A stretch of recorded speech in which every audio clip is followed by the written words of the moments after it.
Hi there, you're listening to Arcs and Compod, the Archie Sonic comic podcast. I'm your host Nathan, and together we'll be experiencing the highs, the lows, and the downright weirds of the Archie Sonic the comic series. Today we'll be moving on to issue 2. I realise that sounds painfully obvious, but let me assure you, it won't always be this simple. The later Archie comics have an awful lot of spin-offs and side stories that are important to the central plot, so we'll be covering those as and when they become relevant. If you are reading along, don't worry. I'll let you know in advance what the topic of the next episode is, so you can read along if you want to. The cover of issue 2 isn't the wide void that issue 1 presented us with, and instead it gives us a nice full colour page. We have a large brick wall, mostly covered by a big wanted poster of Sonic the Hedgehog, name and all, which handily doubles up as the title for the comic. Further down the wall it seems to devolve into space? It seems strange, but that's honestly what it looks like to me. There's a lot of inky blackness with yellow dots here and there, but more importantly, at the bottom of the page, we have the large and intimidating form of Dr. Robotnik himself, with a speech bubble ordering you to join Robotnik's rats. What are Robotnik's rats, you might wonder? Well, luckily, he happens to be holding up a badge for the rats, with a slogan that makes it pretty clear what they do. It's a picture of a rat man in the centre with text of their slogan, "We squeal for real." Also, a little something I forgot to mention last time. This is the very old design of Robotnik. Despite how wacky he might seem, he's a fairly intimidating figure, given that his eyes are huge black hollows with tiny red pupils. I think my description might be overselling it somewhat, but suffice to say, he's definitely a lot more intimidating than the modern Robotnik you might be more familiar with. Our first story of this issue is Sonic the Hedgehog in Triple Trouble, Part 1.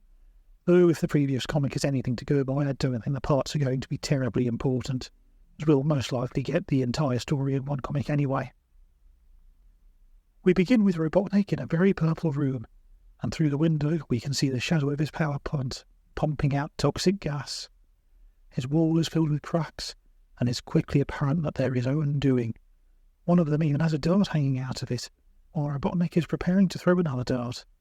It's not that he's aiming for the wall, of course, but rather the dartboard he's put together with Sonic's face in the centre. So far he's thrown 6 darts.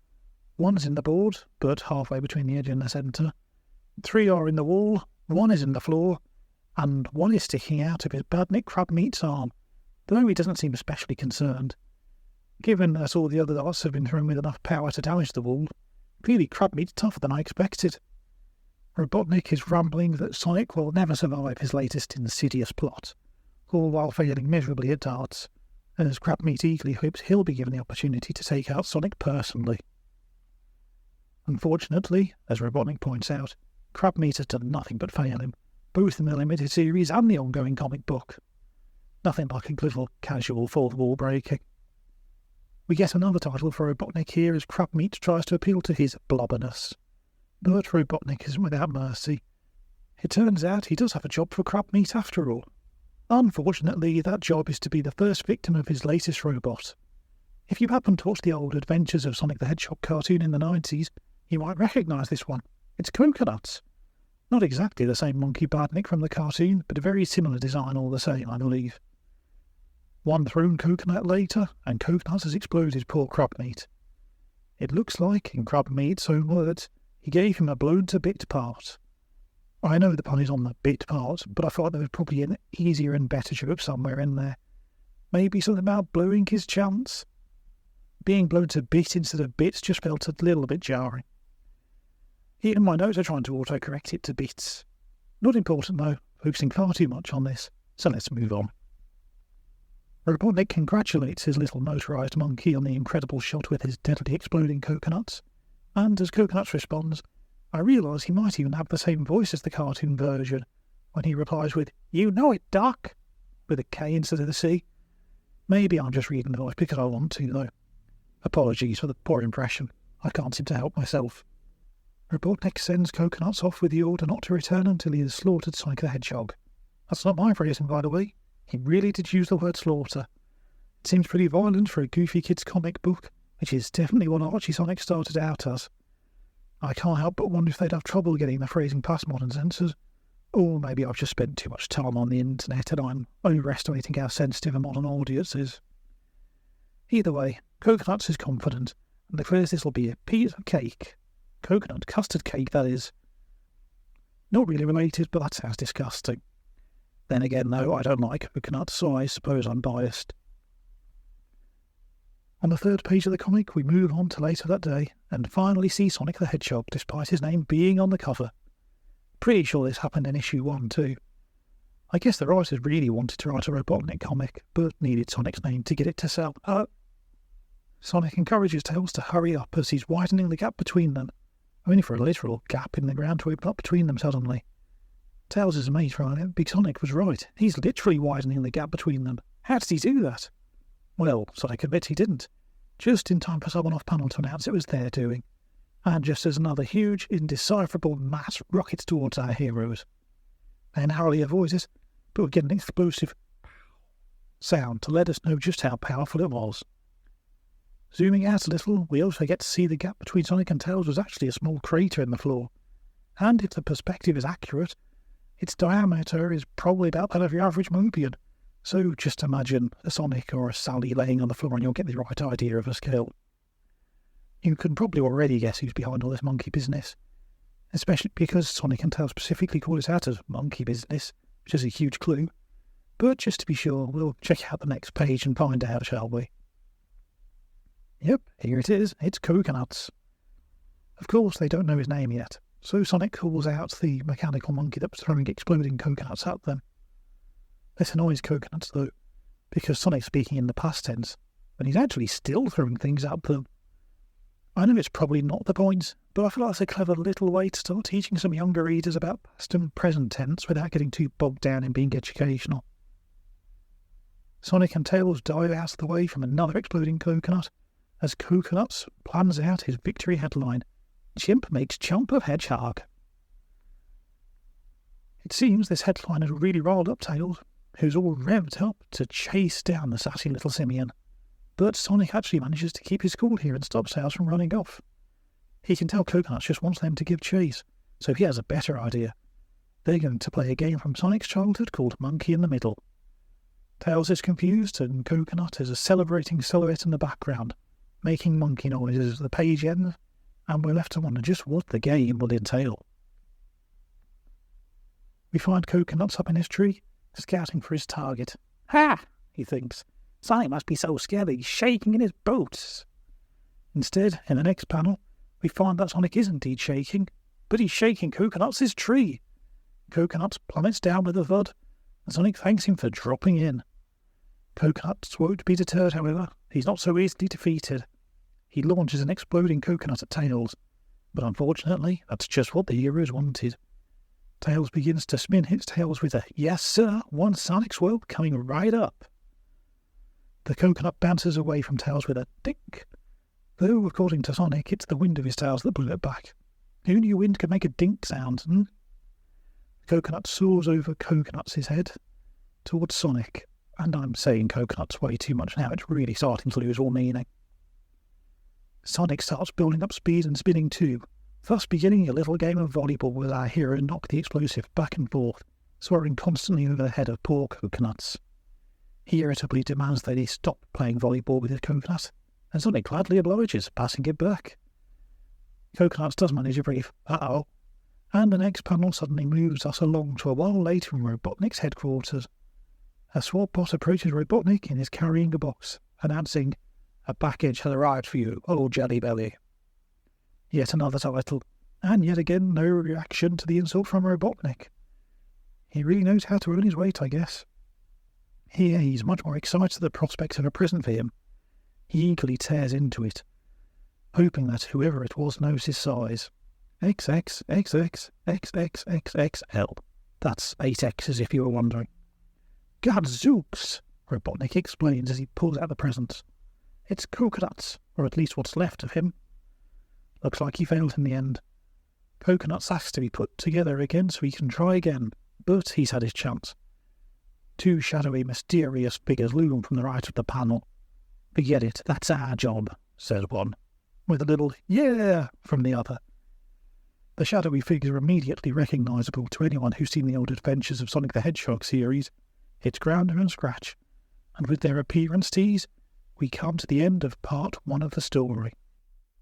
As you might now be accustomed to, our next page moves straight on to part 2 of the same story, in this case, Triple Trouble.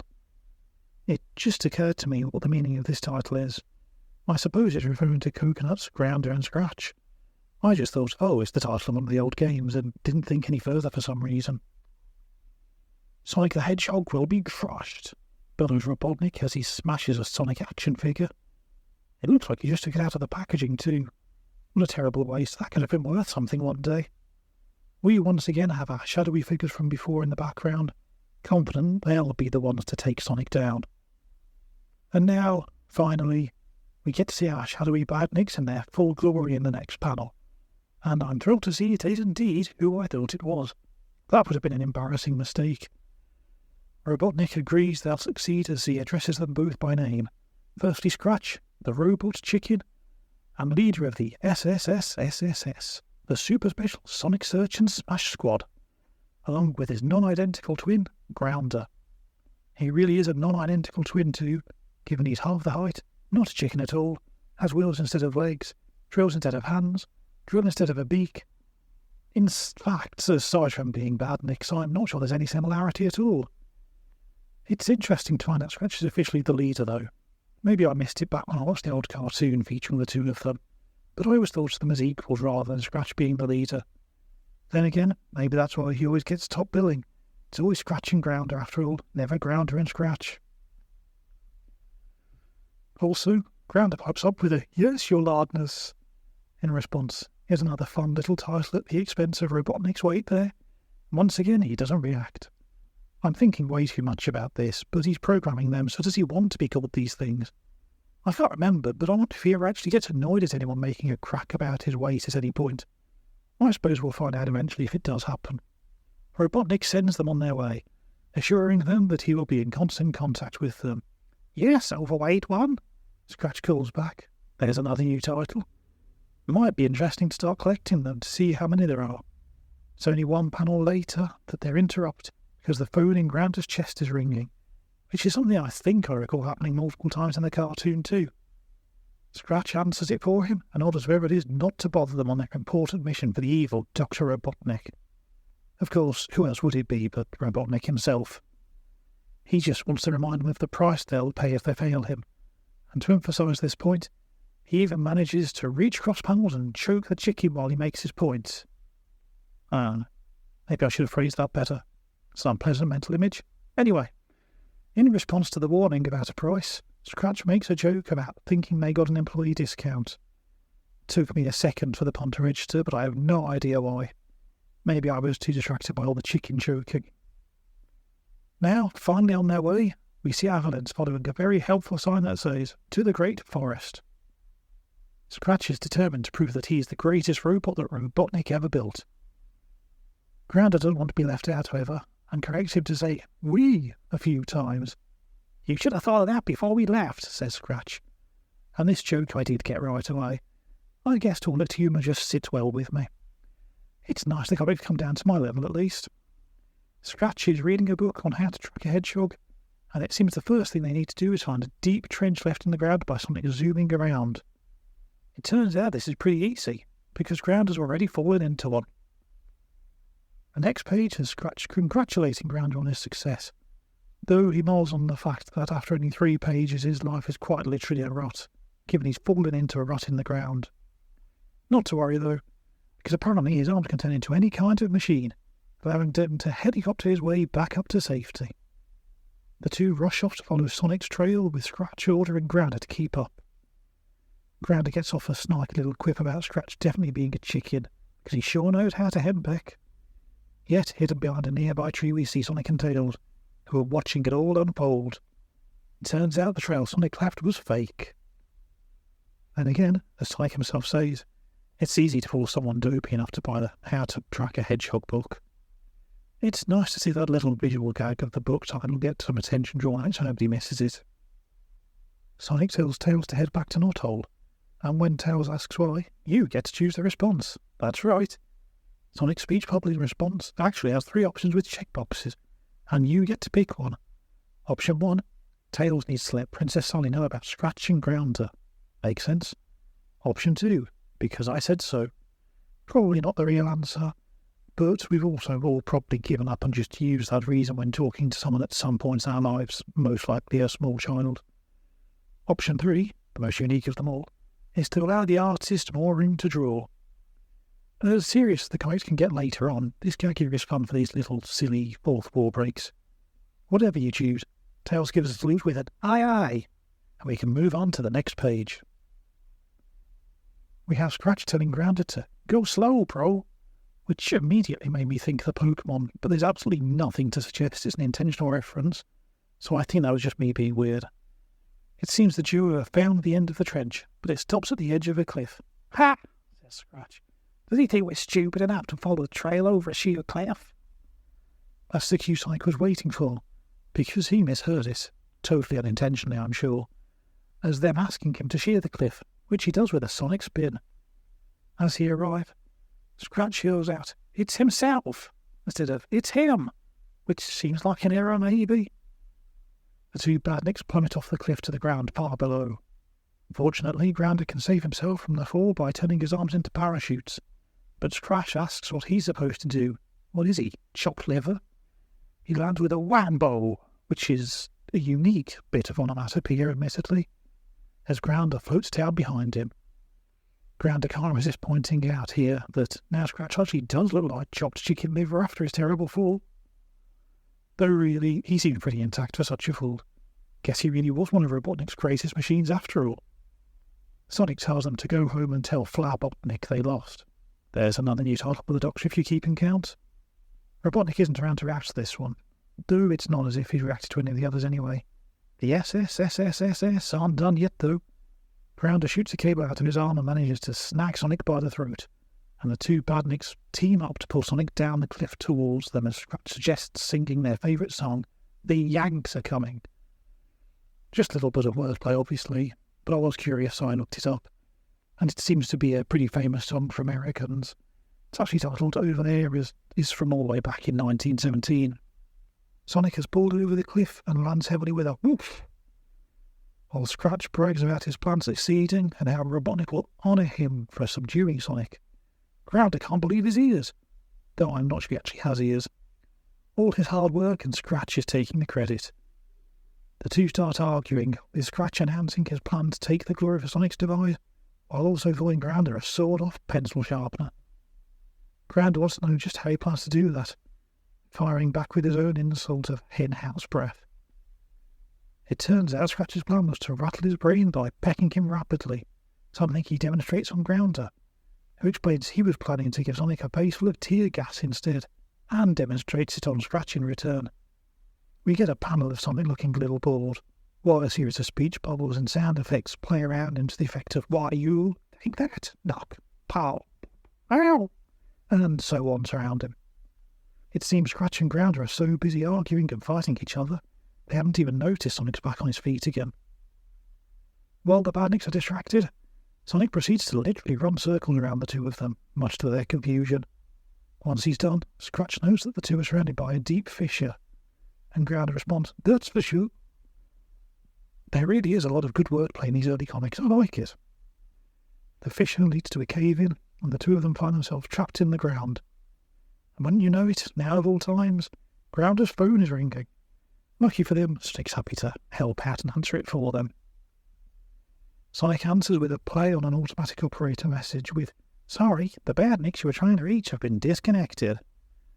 Robotnik recognises his voice, and we get a panel with his old famous yell of "I hate that hedgehog," as Sonic speeds away, calling himself both a smooth operator and Robotnik's worst hang-up. With that, we reach the end of part 2 of Triple Trouble, which is just as well, because I think we may have finally just run out of phone puns. The next page is a single-page mini-story. Well, less of a story, more just a little fun and an excuse for even more puns.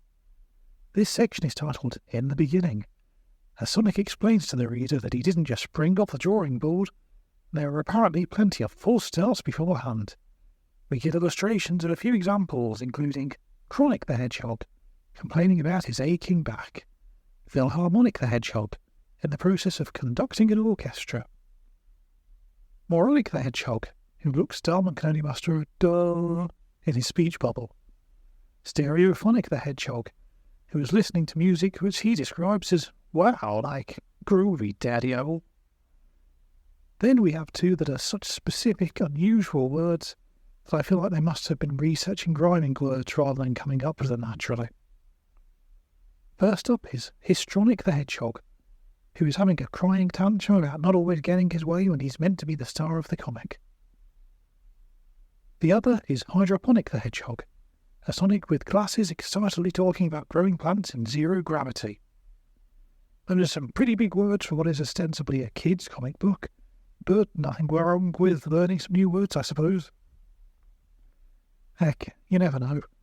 Maybe Hydroponic inspired a child back when the comics first came out, and they're a scientist now. Maybe it's you, listening right now. If it is, email in and let me know. I'll be honest, I'd be hard-pushed to believe you if you said it's true, but I'll probably still read out your message and let everyone else decide if they believe you. With that, we come to the end of this wacky little page about supposedly rejected ideas for Sonics. On the next page, we begin our next story, Vertigo a Go-Go. The first page is a full-page spread of Sonic rushing along collecting rings, hooking them over his arm, and wow, they're way bigger than I'm used to them being. Then again, they do sort of seem around the same size as his head, which I guess is on par with the games, so perhaps I just never thought about the size of a ring before. Sonic is singing about bringing in the rings as he collects them in a parody of the hymn Bringing in the Sheaves. That's the second time I've had to look up a music reference so far in this comic. I would worry I'm getting out of touch, but this is a very old comic, so maybe it's a good thing I didn't get it immediately. He specifies that these are magic rings he's bringing in, and they'll help him in defeating Robotnik. That's probably a good thing, seeing as Sonic's last victory was mostly down to Scratch and Crowder turning on each other. They seemed pretty close to defeating Sonic before they started arguing. Soon, Sonic comes up on what he describes as an odd cluster of rings, and indeed, it definitely is odd, not something he's ever seen before. Nor have I, in fact. Imagine the Olympic rings, but there's 8 of them all linked together, and they're all the same colour, and you have the basic idea. Yet, as Sonic approaches them, he suddenly launched up into the air and off panel. He's never seen a hidden catapult like that either. We get another lovely little bit of onomatopoeia with a tawang for the spring, which does feel spot on to the sound of the springs in the old games. So kudos to whoever worked out how to write out that sound effect. Sonic finds himself being shot up into the sky and warns the reader to quickly flip the comic book before he hits them in the face. It's already dangerously close. You can see one of his hands poking out over the corner of the panel. The comic assumes you did as you asked, and now Sonic's flying headlong through the tunnel instead of right towards the reader. Sonic finds himself launched out of the tunnel into an unfamiliar place, and with a thud. Against the thud sound effect itself, funnily enough, and cry out, "That was no gentle spinal tap." Another music reference. Wonder why there's so many in this one issue. Sonic wonders where he is, and 2 voices respond from off-panel, one with an "interesting," and the other with a "question." Sonic meets 2 strange people who seem sort of human, I suppose. First we have Verti Cal, who say Sonic and just call him Cal. He's standing on the ceiling and has an arrow pointing both up and down on his shirt. He removes his red and white top hat in greeting. He seems to have 4 hairs, 2 on top of 2 others, just to add even further to his height. The other human, or at least human-looking creature, introduces himself as Horizont. He's standing on the sidewall, and if you understand the pun we're going on here, you can probably already guess what's going on with him. He's wide rather than tall, with a purple shirt that has an arrow pointing sideways in both directions, though it looks like up and down as he's standing horizontally on the side wall of the panel. God, this place is confusing.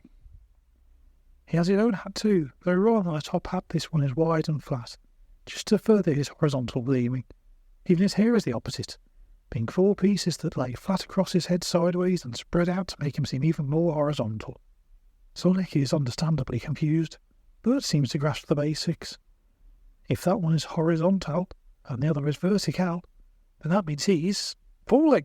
And in the next panel we see him disappearing down a hole suddenly, as Alan and Cal share an agreement of "indeed," though only say half the word each. We see Sonic descending through the centre of a bizarre triangular rainbow prism, and it's good that this isn't animated, because I can only imagine this scene would make a viewer feel very sick and dizzy if it was in motion. Sonic calls to Cal for help, only for Al to correct him for messing up their names and getting them the wrong way around, while Cal explains that Sonic hasn't in fact dropped out, as he feared, but instead dropped in. We get an image of Sonic falling directly towards the panel that looks, quite frankly, a little goofy with his typical mono eye, but instead of hitting the ground, he fires across the next panel and scrapes across the ceiling as he falls upside down with plenty of force. I can't imagine how confusing it must be to be there, because it's confusing enough just trying to read it. And I apologise because there's absolutely no way I'm going to be doing this insanity the justice it deserves for you to picture it coherently. After all that chaos, Sonic has had enough and snaps, convinced that Cal and Al are working for Robotnik, and threatens to level the entire area with a sonic spin if the two don't hurry up and fess up. Both Al and Cal, however, seem bewildered. Apparently they haven't even got a clue who Robotnik is. Sonic tries to follow through on his threat, but everything goes wonky again and he starts falling about. He's not giving up so easily, though. He manages to grab onto the new hole that he was about to tumble through, but calms down before really letting them have it as he realises the truth. Al and Cal really don't know who Robotnik is. Sonic finally comes to the conclusion that he must be in an unknown zone, which he reached by grabbing all those magic rings. Notably, there's suddenly almost no colour in this panel as he realises this. I'm honestly not sure if it's intentional or not. Realising he was collecting magic rings, according to Cal, this puts everything into perspective. I can't believe I actually just stopped to make sure I named the right one. Surely nobody actually cares that much, do they? Anyway, the mention of perspective alone seems to shift everything again, as Sonic begins to plummet through a rainbow-coloured tunnel of increasingly smaller rectangles, his cry of "No!" also becoming rainbow-coloured. Al and Cal bid adieu to Bew as he falls away, but Sonic tries to convince Al and Cal to help them and to meet Princess Sal, but it's too late. Sonic falls heavily back to where he started, spilling his rings just in time for Antoine to stumble upon him. Antoine innocently asks Sonic what's up, but after the nightmare he's just endured, that's terrible phrasing. Sonic growls as he chases Antoine off panel, leaving Antoine to wonder what he possibly did to upset Sonic. Meanwhile, Al and Cal make another brief appearance for the reader, urging them to write in if they want to see more of the two of them. No thanks. Just a few pages of the chaotic mess felt like way too much. At least that nightmare's behind us now, though. Next up, we have a one-page story titled Foiled Again, and Sally and Boomer, apparently, are having Sonic sit on a stool for them. He seems hesitant, but they assure him it'll be fine. After all, this is the latest rage.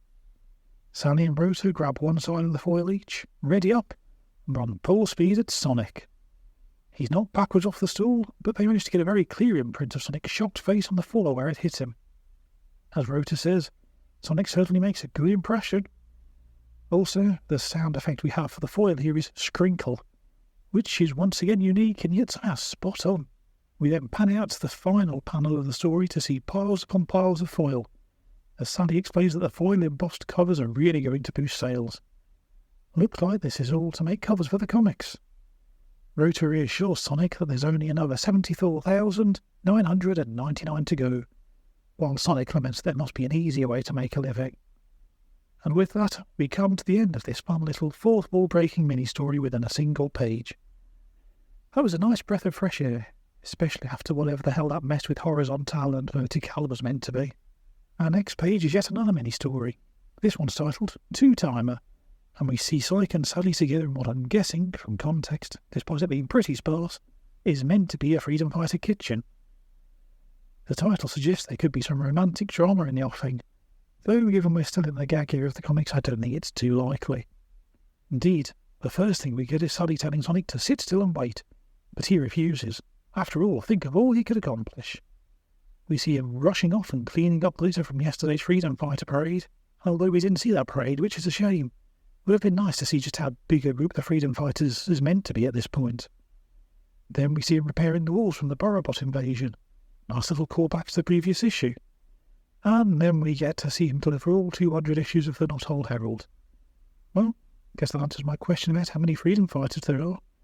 Assuming nobody wants more than a single copy of the local paper, of course. though all we can see pictured here is Sonic dropping off copies at Antoine and Brutus' doors. With that all done, Sonic returns to Sally, proud of how much he's accomplished. And all before Sally's 2-minute egg was done. It turns out the 2 timing was just him trying to do as much as he could in the 2 minutes Sally was using to time the egg she was cooking. As the story ends, Sally looks suitably fed up with his hijinks and decides this is the last time she'll be cooking for Sonic. The next page is a Princess Sally pin-up poster. But don't get your hopes up too much. Sonic's already ripped it out and is stealing it. He hushes the reader with a "Shh, don't tell Sally." And on the next page we get a Sonic pin-up too, only to find that's been stolen too, this time by Sally, who hushes the reader with a "Shh, don't tell Sonic." Obviously that was going to be the joke the whole time, but I do wonder if maybe they actually had some ideas originally for a pin-up style art they could make that would get past any censors. Well, if you really want some pin-up art of either Sonic or Sally, I don't doubt you can find it pretty easily online yourself now. Our last story this issue is across 2 pages, entitled All the Mails About Tails. It's more just a series of little jokes really, but it's still nice to see Tails get some time as the focus. We get to hear a bunch of fun little fan theories about Tails and his origins, though I'm not certain whether or not the people they're crediting these ideas to are actually real. First up we have Buddy Mosley from Tucson, Arizona, who believes Tails' ancestor was owned by Charles Dickens. Shortened to the little panel we get, it's Tails' ancestor who came onto the book title, A Tales of Two Cities, though I think Mr. Dickens may have amended that a little later on.